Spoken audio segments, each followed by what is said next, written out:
Welcome back. We got another Not Garage Sunday, and today we're working on probably one of my favorite vehicles, the old 88 F-250. First year they had electronic fuel injection. I actually got this thing at an auction at my work for 1,200 bucks, and my wife was pumped. And the best thing about it is it came with this Tommy lift on the back, and I've slowly been working to make it the best, most awesome Texas truck I can. And really that back window's the only thing I've done. So, you know, good progress. Oh yeah, and I forgot, it only has like 50,000 miles because it just drove kind of around the work campus. But today we're really just gonna knock out some routine maintenance, make sure we have, you know, oil change, everything running smooth.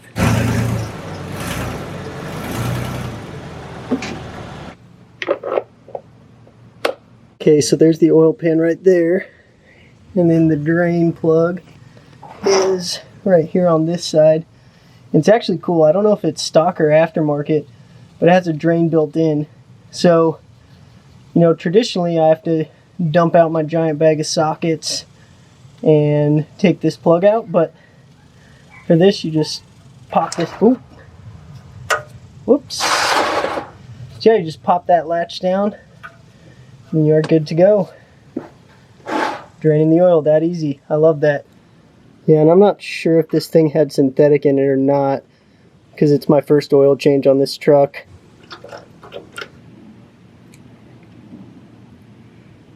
Oh yeah, it was synthetic. No, I'm just kidding. I have no idea. I can't tell. And this was a different finger. Don't drink oil. Okay, then you can pull the old oil filter off, which is right up there to the left of the oil pan. So grab a filter wrench. I like this better than the strap kind. And pull this guy off. Oh yeah, and I would put a pan under it because it's probably gonna leak some oil here.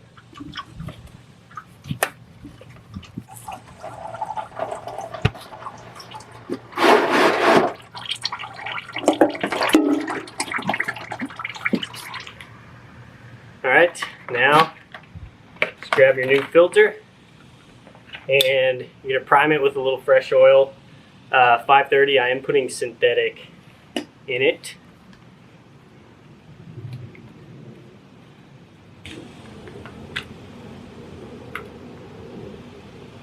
These little foil, I hate these. It's the hardest part of the whole job. Alright, so prime that new filter with some oil. And then can go screw it back in, replace the old one. Alright, so you're just going to screw the new filter in. We're right back there where the old one came out. And I know you might be wondering which filter to get. Just go to your auto store, tell them the make and model of your vehicle, and they'll go pull the right one for you. Alright, there you go. Alright, now you're at the most critical phase in the project. You got to close the drain before you pour the new oil in. Alright. So now you're going to pop your funnel in, and just so you know you're in the right place, you should have taken off a cap that says engine oil. You actually do that while it's draining, so it can fully drain. And then for me it's 6 quarts. Again, I'm going to go 530 synthetic, and you just go right down the hatch. Pour a little bit and then check that you aren't leaking anywhere. Good to go. And as always on the last quart, you want to play how high above the funnel can you pour.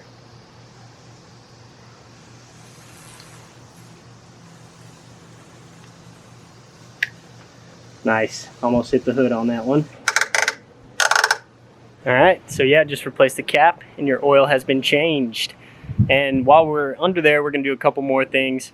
We're going to do the air filter and the fuel filter too. Okay, so the air filter is right in here, and thank goodness we do get to play our socket game, because there's going to be 6 bolts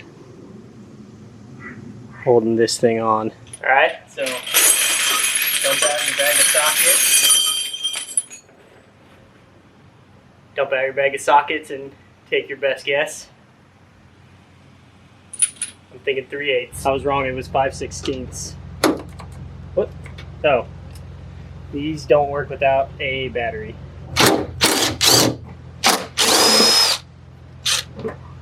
Alright, and you can just pop this thing open. And there is the filter. So this is what you're going to replace. Okay, I also wanted to replace the crankcase air filter, which is right there beneath the main air filter. So this tab's on the outside. You just pop that out. Pop this one off. You can put the new one in and then connect this tab on the outside. Sorry, it's kind of hard to show. But you connect that tab and then you just connect this back in on the outside and you're good to go. Then you just put your new air filter in with the metal mesh side up.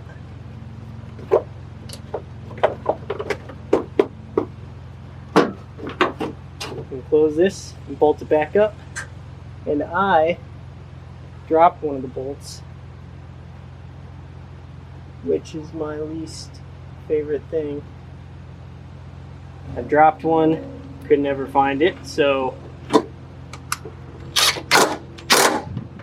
mine will only have 5 bolts instead of 6. And when you're deciding which one not to put in, there's really no right answer, so just, you know, follow your heart, and you'll tell yourself that you're going to put it in later, but you probably won't.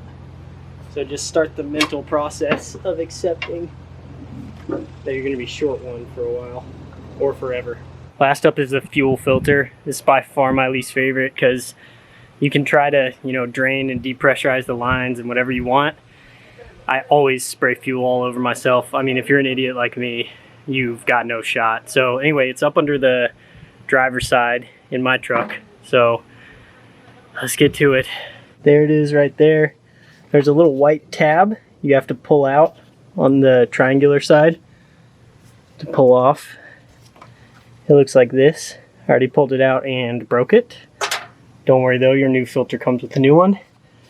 Then you pull this line off and get gas all over yourself. And this is really the official way to do it. You'll see it in the Ford handbook. You jam a water bottle up there to catch all the fuel that's coming out. Okay, then I like to go ahead and loosen this strap around the canister. I think this is another 5/8 bolt. I think technically you're supposed to pull the other line off first, but I like to loosen this before I do that because I don't properly drain the line, so I like to get my new filter jammed in as quickly as possible. Look at that. I've never gotten one of these clips off without breaking it. Okay, now you gotta pop this other line off. Then you just gotta pop your new filter in. Make sure you have the flow arrow up from the gas tank up towards the engine. And then you'll put those plastic clips in. Thank goodness they ship with the filter.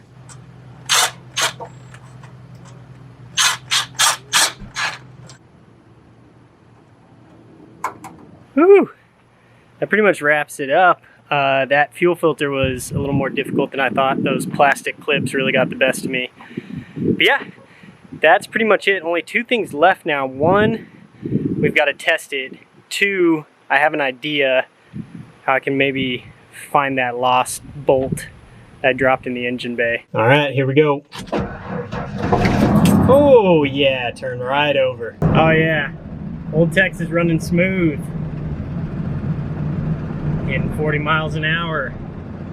No AC, but you know, take what we can get. And now I think to find that bolt, I think I'm just gonna hit a speed bump going really fast and hope the bolt falls out.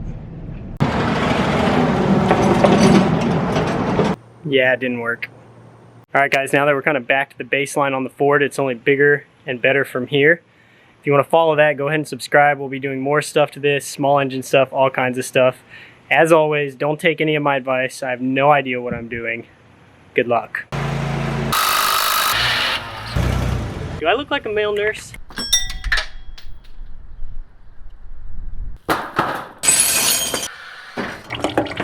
Aha! 42-inch. That did not go super well.